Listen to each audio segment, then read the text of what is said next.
subscribe now and press the bell icon. Never miss an update. Hello guys, welcome to another video session from Karin's Biology. In this session from the lesson Nutrition, I am going to talk about the experiment to test the presence of starch in leaf. And not only that, we will also be discussing about the questioning pattern, various types of questions that there is a possibility that you make it in the examination from this experiment. So let us go into the topic. First, what is the aim of this experiment? You knew very well that the aim of this experiment is to test the presence or absence of starch in a leaf. You knew that when a leaf performs photosynthesis in the presence of sunlight, it prepares glucose. So glucose is the end product of the photosynthesis, and the glucose will be stored in the leaf in the form of starch. So when you find starch in a leaf, that means that that leaf has performed photosynthesis, right? So in this experiment, we are going to learn how can we find out whether starch is present in the leaf or not, and thereby we can give a conclusion whether the photosynthesis has occurred in that leaf or not. Because when there is starch in the leaf, that indicates that the leaf has performed photosynthesis. When there is no starch in the leaf, that means that the leaf has not performed photosynthesis. So let us now discuss what is the principle behind the experiment. The principle is very simple. You have studied in your 7th class itself that when you add iodine solution to the starch, it changes the color into blue-black, isn't it? So you see, this is the potato here. The potato contains starch. When you add a few drops of dilute iodine solution to the potato, you see the potato has turned in this region into blue-black color. It indicates that the potato contains starch. So we are going to use the same principle in this experiment to confirm the presence of starch in the leaf. So let us now see what are the requirements, what are the apparatus required to perform this experiment. So to perform this experiment, first of all, we need a leaf. We need a leaf and we need a beaker full of water, okay, and we also need another beaker containing methylated spirit, and we also require a reagent. As I told you that we will be using iodine, okay, so we will be taking iodine here in this beaker, and this iodine will be used to test the presence of starch, okay, and we also require a test tube because we need to boil the leaf in the methylated spirit we will be discussing, and we need of course a tripod stand, and we need a mesh and the gauge. The gauge may be asbestos gauge, or we can use a mesh and a tripod stand, and of course a spirit lamp is required. So this is the picture given in your textbook. We need a beaker, boiling water, leaf, methylated spirit, boiling tube, nothing but test tube, asbestos gauge, tripod stand, and Bunsen burner, or you can also use a spirit lamp like in this case. Okay, so these are the apparatus required. Now let us discuss about the procedure. The first step in the procedure is you have to take a soft thin leaf, go to a garden nearby and collect a leaf which is soft and thin, which is well exposed to sunlight.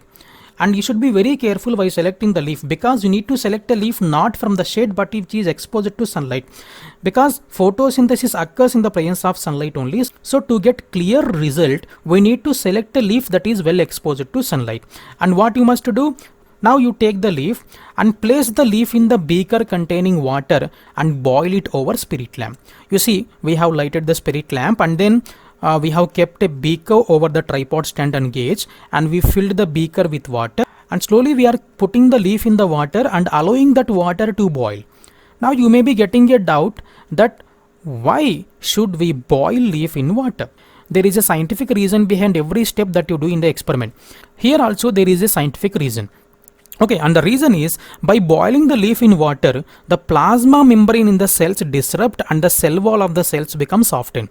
As a result, the leaf becomes softer for the entry of iodine into cell and chloroplast. You knew that when you take the TS of leaf, the leaf consists of mesophyll cells, which are nothing but the cells that are having chloroplasts, right? And you know the structure of plant cell very well, that the plant cell is covered with a cell wall. If I take a small cell from here and enlarge, this will be appearing like this. There is a tough cell wall surrounding each cell, and below the cell wall there will be plasma membrane, and within the cytoplasm there is a chloroplast, right? Chloroplasts are suspended in the cytoplasm, and within the chloroplasts, in the stroma of chloroplast, the starch granules will be present. So the iodine that you add in this experiment should penetrate through the cell wall and go through the cell membrane into the cytoplasm. From the cytoplasm, now the iodine solution should enter into chloroplast, and then it has to react with the starch present in the chloroplast. Okay, but you know that cell wall is very tough. cell wall is very tough. So if the cell wall is tough, there is no scope for the iodine to enter into the cytoplasm and thereby entering into the chloroplast. That is why if you boil the leaf in the hot water for a while, then the cell wall becomes soft, and if at all any membranes are there, those membranes become disrupted, so that if you add iodine now onto the surface of the leaf, iodine can penetrate into the leaf, enter into the cytoplasm through the cell wall, because the cell wall is softened. Now it can enter into the chloroplast and there it can react with the starch present in the chloroplast. That is the reason why we boil the leaf for a while in the water before you commence the experiment. Okay, so that's the scientific reason behind this. Next, what is the other step? The next step is boil the leaf in the methylated spirit. See, just now we have boiled the leaf in the hot water. In the second step, we need to boil the leaf in the methylated spirit over the water bath till it becomes pale white due to the removal of chlorophyll. So the next step is you need to remove the chlorophyll from the leaf. To remove the chlorophyll, you need to place the leaf in the test tube. After boiling in water, you need to place that leaf in the test tube, and then you need to fill the test tube with methylated spirit and keep the test tube in the beaker filled with water and then boil that water. This is called water bath. Why is it called water bath? Because you are not directly putting the test tube containing the spirit and leaf directly over the lamp. You are just putting it in the beaker containing water. That's why it is called water bath. Now the question is, why should we boil leaf in the methylated spirit? Is there any reason? Yes, here also there is a reason, because we have to remove the chlorophyll from the leaf. Understand, we have to remove the chlorophyll. So we boil the leaf in the methylated spirit in order to remove the chlorophyll from the leaf. Then why are we using only methylated spirit? We have already boiled the leaf in the water. Is it not sufficient to remove the chlorophyll? No, it is not sufficient, because when you boil the leaf in the water, chlorophyll does not dissolve in water. Remember this point. Chlorophyll does not dissolve in water. That is why even though you boil the leaf in water, you cannot remove the chlorophyll. Then where does chlorophyll dissolve? Chlorophyll dissolves in alcohol only. You know that methylated spirit contains 95% of alcohol. That's why we use methylated spirit here. Okay, so as methylated spirit contains 95% of alcohol, when you boil the leaf in the methylated spirit over water bath, slowly the chlorophyll can be removed, because the chlorophyll comes out of the leaf and dissolves in the methylated spirit. Okay, that's why we use methylated spirit here. Okay, and then next question is, what happens if we don't boil the leaf in methylated spirit? Right, I told you that we are boiling the leaf in the methylated spirit over the water bath to remove the chlorophyll from the leaf and to turn the leaf into pale color. Then what happens if you don't boil the leaf in methylated spirit? Then if you don't boil the leaf in methylated spirit, chlorophyll cannot be removed. I told you that chlorophyll does not dissolve in water.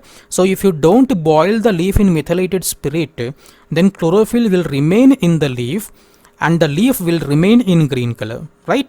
As a result, what happens when the leaf is in green color, you cannot observe the color change. Do you know that when you add iodine, if starch is present in the leaf turns into blue-black color. But now, if you don't remove the chlorophyll, the leaf will be in green color. Understanding? Leaf will be in green color, and even though if there is any color change to blue-black color, because of this green color, you cannot observe the change of color very easily.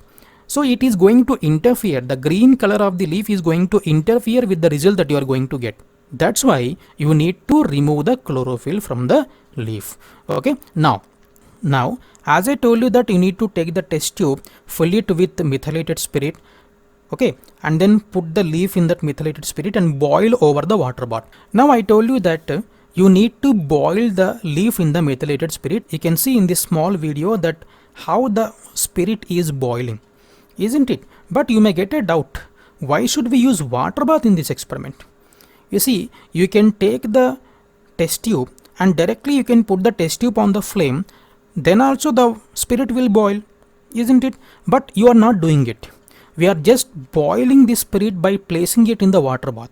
So here also there is a scientific reason. The reason is methylated spirit is highly inflammable. Methylated spirit is highly inflammable. Do you know what is the meaning of highly inflammable? Highly inflammable means it is going to catch the fire very easily. So if you directly expose the methylated spirit to the flame by putting it directly on the flame of Bunsen burner, then there is a possibility that the spirit may catch fire, right? The spirit may catch fire. Then what happens? The entire experiment is going to be spoiled. That is why we should not directly expose the spirit to the lamp. We should boil the leaf in water bath so the methylated spirit is not directly exposed to flame, so that there will not be any possibility of any fire accident. Understood? So this is another reason. And then one more question for you. Why did the spirit turns into green color? Can you see what is happening here? Okay, so what's happening here is when the leaf is boiling, the spirit is slowly turning into green color. Can you observe?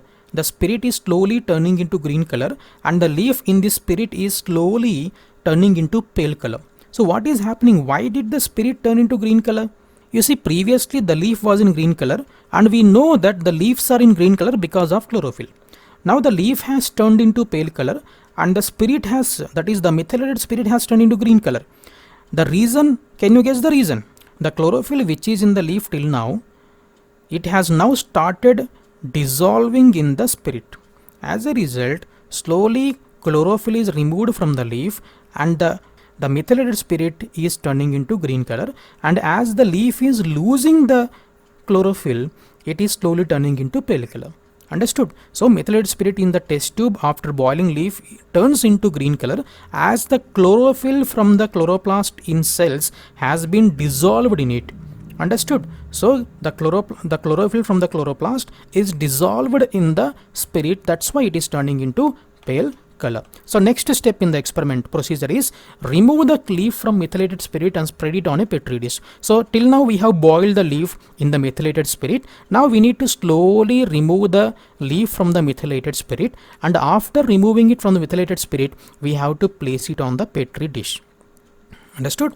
Like this we have to spread on the petri dish so that we can further proceed with the experiment.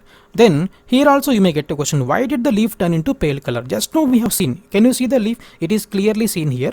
You see, previously it was thick green, now it has turned into pale color. Reason is the chlorophyll in the cells has been removed as it dissolves in the methylated spirit. Hence the leaf turns into pale color in the absence of chlorophyll in the cells. Okay, and then what we must do now? Next, add a few drops of iodine or betadine solution on the leaf and observe. Okay, we have spread the leaf on the petri dish. Now we need to test. Now we need to add the iodine solution. See, we are going to add the iodine solution to the leaf, and after adding the iodine solution you need to wait for some time to observe the result. Okay, now let us observe what happened. The observation is the leaf turns into blue-black color. Can you see now? The leaf here has turned into blue-black color. And can you tell me why it has turned into blue-black color? It has turned into blue-black color after adding iodine because the leaf might have contained starch. Okay, so when the leaf turned into blue-black color, it is an indication that the starch is present in the cells of leaf. That's why it has turned into blue-black color. Understood? Now, what is the inference? What did you infer from that? It proves that leaf has starch. Is it not? As it has turned the color into blue-black, it indicates that the leaf has starch that is formed by photosynthesis.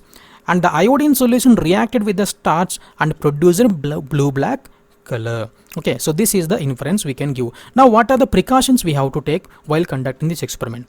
The first precaution that you have to take is you should not boil the test tube containing methylated spirit directly on flame, because I told you it is highly inflammable. You see, this lady has taken a methylated spirit and you observe how easily it is catching fire. That's why you need not put the spirit directly on the flame, because your spirit also may catch fire like this, spoiling the entire experiment. And in worst case scenario, you may also get some burns if you do like that. So it is not advised to directly heat the methylated spirit on the flame. And the second precaution is boil the water bath with low flame. You should not put high flame because you are using spirit there. It is highly inflammable. That's why you need to boil the water bath with low flame. So these are the precautions we have to take while conducting this experiment. So let us now finally find out what are the questions you may be getting from this topic. First question is, what is the aim of this experiment? What are the apparatus or chemicals used in this experiment? what are the chemicals used in this experiment, what chemical can we use if we don't have iodine. You know that when you don't have iodine, we can use betadine solution also for this experiment. Okay, why do we boil the leaf in water before boiling in methylated spirit? I told you the reason already. What color change you observe after adding iodine and what does it infer? I told you that the color change will be blue-black color, and what does it infer? It infers that starch is present and the leaf has performed photosynthesis. What precautions shall we take while conducting this experiment? Just in the previous slide I have told you. Understood? I hope that you have understood this experiment and you will be able to answer every question that you get in the examinations. That's all for today. Thank you for watching this video.